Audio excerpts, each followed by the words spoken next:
কলকাতা পুলিশকে 7টি আর্থিক দুর্নীতি ও তছরূপ মামলা সম্পর্কে তথ্য দিল এনফোর্সমেন্ট ডিরেক্টরেট। এই মামলাগুলির নতুন করে তদন্ত হবে। এর মধ্যে যেগুলির এফআইআর হয়নি সেগুলির নতুন করে এফআইআর করে তদন্ত চলবে। কলকাতা পুলিশকে 7টি আর্থিক দুর্নীতি এবং তছরূপ মামলা সম্পর্কে এনফোর্সমেন্ট ডিরেক্টরেট তথ্য দিয়েছে। যেমনটা জানা যাচ্ছে, এই মামলাগুলির নতুন করে তদন্ত হবে। বিস্তারিত জানতে কথা বলে নেব আমাদের প্রতিনিধি আবির দত্তের সঙ্গে। আবির, কোন কোন মামলা রয়েছে যার তদন্ত নতুন করে হবে? দেখো, যেটা আমরা জানতে পারছি, গত পরশুদিন কলকাতা পুলিশ কমিশনার এবং অন্যান্য কলকাতা শহরের প্রত্যেকজন ডিসির সঙ্গে এনফোর্সমেন্ট ডিরেক্টরেটের জয়েন্ট ডিরেক্টর সহ ইডির টিম তারা বৈঠক করেন।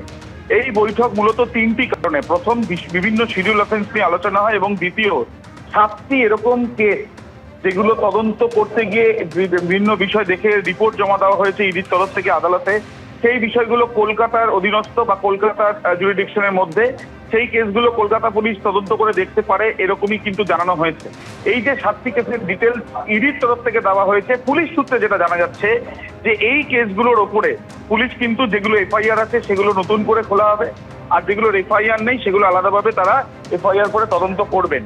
আর্থিক দুর্নীতি, আর্থিক তছরূপ সহ একাধিক বিষয় কিন্তু এইগুলোর ওপরে রয়েছে, যেগুলো তদন্ত করে দেখা হবে। পাশাপাশি যেটা জানা যাচ্ছে যে কলকাতা পুলিশের তরফ থেকে এবং ইডির তরফ থেকে বিভিন্ন সময় যখন তদন্ত চলেছে, সমান্তরালভাবে আলাদা আলাদা কেসে যখন কলকাতা পুলিশ তদন্ত করেছে বা ইডি তদন্ত করেছে, সমন্বয়ের কিছু অভাব দেখা গিয়েছিল।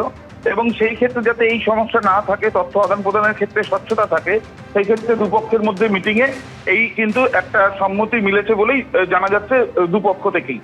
এবং ইতিমধ্যে এই যে 7টি কেস, যেগুলোর অধিকাংশই 2024 থেকে 2026 সালের মধ্যে, সেগুলোর মধ্যে কোনো কেসের ডিডি তদন্ত করেছে, কিন্তু সেই কেসটা রিওপেন করা হতে পারে বলে কলকাতা পুলিশ সূত্রে খবর। আবার কোনো কেসের এফআইআর রয়েছে কিন্তু সেইভাবে তদন্তের অগ্রগতি নেই, সেই কেস ওপেন হতে পারে। এবং তৃতীয়ত, এফআইআর নেই কিন্তু ইডি বিভিন্ন কেসে তদন্ত করতে গিয়ে এই বিষয়গুলো দেখেছেন এবং আদালতে রিপোর্ট দিয়েছে।